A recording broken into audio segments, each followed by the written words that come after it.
ګراني سیوا شو، پیټرول ګران شو، فوړه ګران شو، غوښه ګرانه شوه، غوړي ګران شول، چیني ګران شول.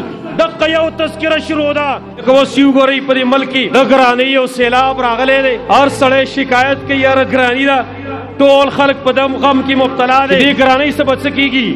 غریب سړی خو به دولت کې مړ شي، مزدوري چاته نه میلاویږي، که مزدوري میلاویږي کمه میلاویږي، څومره پیسې چې میلاویږي په دې باندې دی وړه والي که نه سالن پې والي، د بچو علاج معالجه پې وکړي، غم خادي پې وکړي، میلمه پې وپالي، په دغه لږو پیسو باندې دی کم کار وکړي.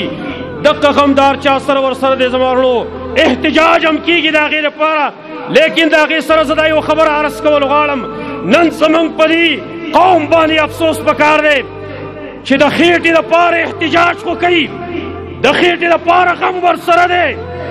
مجالسو کې تذکره هم کېدلی شي، ګراني سیوا شو، پیټرول ګران شو، فوړه ګران شو، غوښه ګرانه شوه، غوړي ګران شول، چیني ګران شول.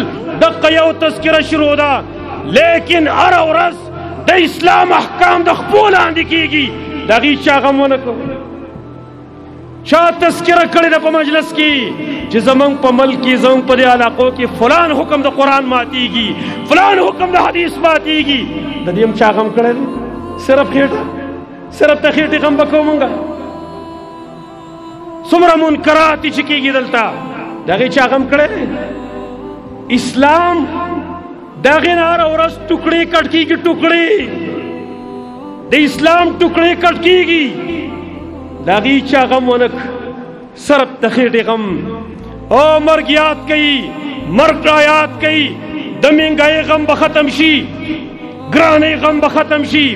امام ابن عجلان رحمت الله تعالی علیه فرمایي من جعل الموت نصب عینیه، چا چې مرګ د خپلو سترګو په منځ کې وګرځاو، لم یبال بضیق الدنیا، د دنیا په تنګۍ باندې به هېڅ پاک نه کوي، ولا بسعتها، نه د دنیا پراخۍ باندې به هېڅ پاک کوي چې دنیا پراخه شو که تنګه شوه، ګراني راله که ګراني رانله.